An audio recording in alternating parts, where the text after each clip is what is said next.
택시 운전사 사실은 뉴욕 타임즈 기자의 증언 그 생생한 목소리를 지금부터 들어보려 합니다. 그 전에 저희가 영상을 하나 꾸며봤습니다. 같이 한번 영상부터 보고 그 대담 이어가도록 하죠.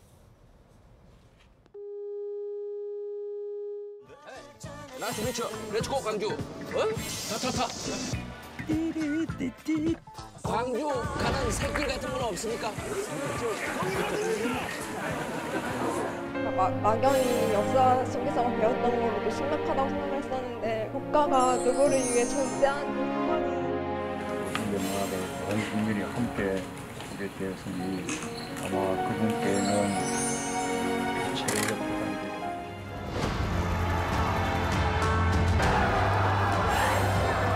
빨리 가야 돼!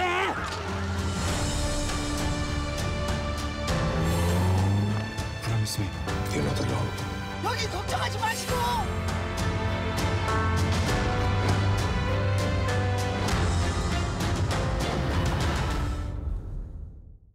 단순히 영화라고 하기엔 올해 첫 천만 영화인데다가 역사적 사실도 많이 담고 있어서요.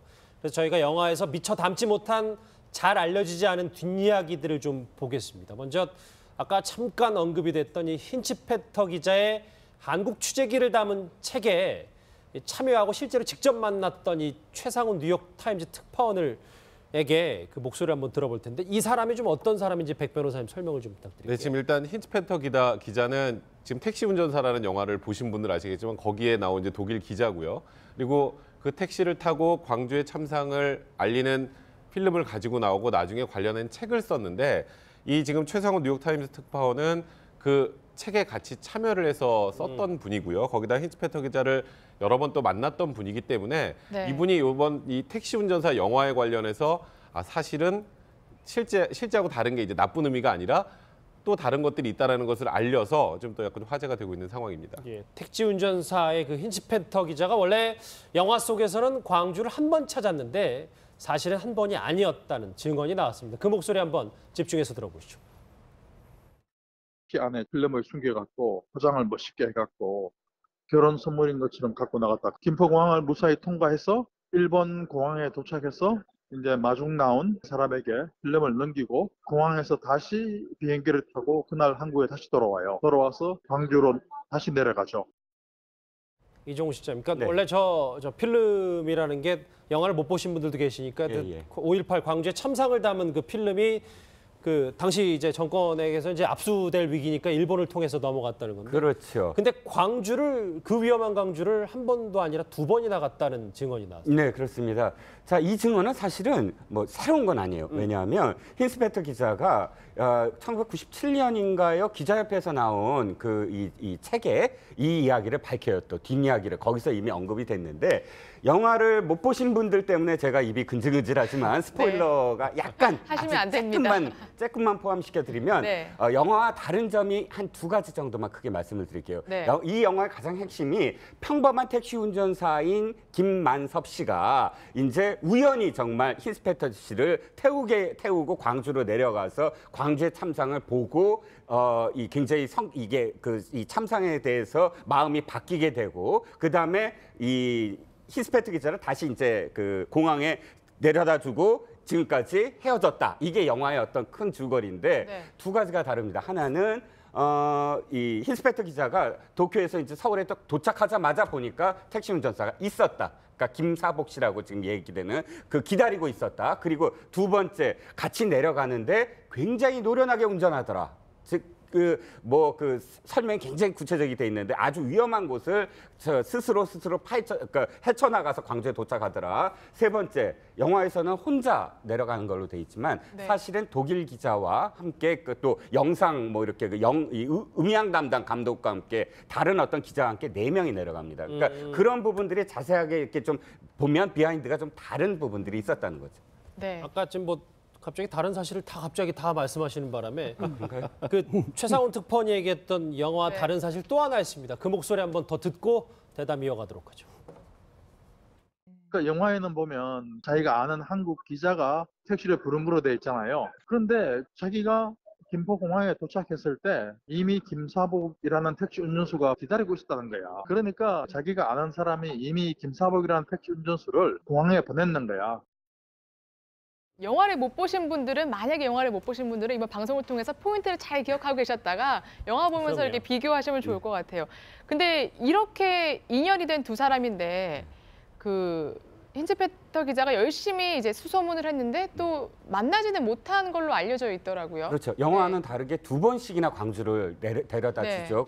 그런 어떤 과정 속에서 굉장히 끈끈한 우정을 둘이 이제 느끼게 되는데 결국은 돌아와서 계속 힌츠페터 기자는 우리나라에 굉장히 많이 찾아요. 그 이후에 아, 상도 그런가요? 받고 뭐 네. 하면서 그때마다 찾아다녔는데 전혀 알 수가 없었다. 그런데 최근에 아들이라는 사람이 SNS에 올려서 사실은 김사복 씨가 이름이 맞고 돌아가셨다. 1984년도에 택시 운전사의 아들이라는 나타났다는 사람이 거죠. 네. SNS로 해서 돌아가셨다. 관심 고맙다라고 해서 진위 여부가 굉장히 논란이 됐었는데 지금은 좀 가짜가 아니냐. 왜냐하면 안 나타나시거든요. 그 아들이라는 분도 나타나실 수 있는데 어쨌든 그 이후도 계속 이 힌츠페터 기자가 찾았는데도 못 나온 걸 보면 여러 가지 설이 있어요. 김사복 씨라는 이름이 굉장히 어렵잖아요. 그럼 네. 독일인 기자가 그 이름을 자기가 김사복이라고 했을 때 이름을 제대로 외우질 못했다라는 설. 잠시만요. 그래서 그거를 저 뉴욕타임즈 특파원도 왜 택시 운전사를 힌츠페터 기자가 그렇게 고마움을 표시하기 위해서 만나고 싶었지만 못 만나느냐, 그 이름이 진짜가 맞느냐 이거에 대해서 뉴욕타임즈 기자 이렇게 증언했습니다. 같이 들어보시죠. 내 생각에는 사실 외국인이 한국 사람 이름 불러줄 때 제대로 못 알아듣잖아요. 김사복이라는 이름을 정확하게 받아 적었는지도 모르겠어요. 또 하나는 완전히 추측이지만 도와줬다는 걸 갖다가 자기가 그게 불편할 수가 있으니까 엉뚱한 이름을 줬을 수도 있고. 그러니까 이종훈 씨는 말씀 더 이어가실 텐데 왜냐하면 외국인이 한국 사람 이름 저희 뭐 이름 했을 때 잘 기억을 못할 수도 있고 정확히 못 알아들 수도 있으니까 네. 김사복이 아닐 수도 있다 뭐 이런 얘기까지. 첫 번째 추측은 그렇고요. 두 번째 추측은 당시가 얼마나 엄한 시기입니까? 그 택시 기사 입장에서는 이 사건을 취재한 기자를 자기가 데려다 줬단 말이죠. 그 이후로도 군부 정권은 한 몇 년 동안 군부 정권이에요. 그러면 자기가 살기 위해서 만약에 이 기자가 발칵이 났는데 이 들통이 났는데 이 기자로부터 자기 이름이 만약에 밝혀지면 자기는 그 당시 상황을 아마 아시는 분들은 이게 얼마나 엄중한 사건인지 아실 거예요. 누구나 그냥 평범한 택시 기사였다면 자신이 안 들키게 어떻게 할까? 그러니까 자신이 그 기자를 데려다 주지 않은 걸로 어떻게 할까? 이름을 숨겼을 것이다 라는 추정은 사실 해볼 수 있는 거예요. 근데 최상훈 이 뉴욕타임스 서울 특파원이 이런 가정도 했어요. 무슨 가정을 했냐면 그러니까 자기가 아는 누군가가 이미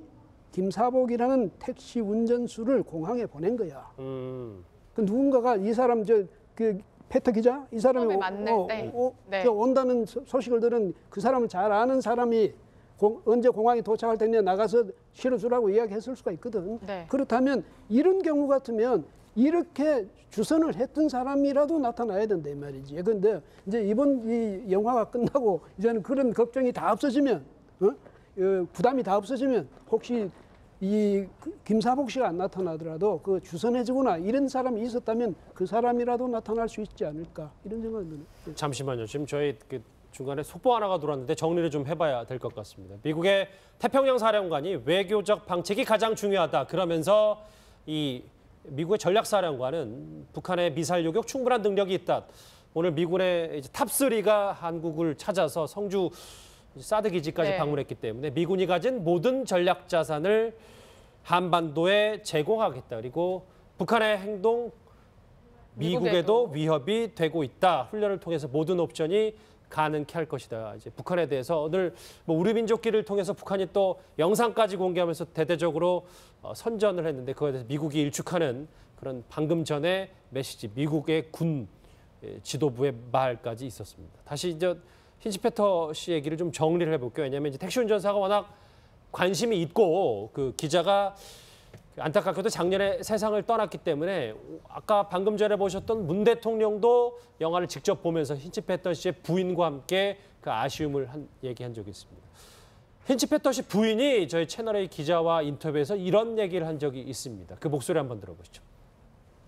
großen Aufwand gemacht worden ist und wir konnten heute Nacht nicht besonders gut schlafen, nachdem wir den Film gesehen haben. Ja, und das war sein Impetus, was ihn angetrieben hat, die Wahrheit darzustellen.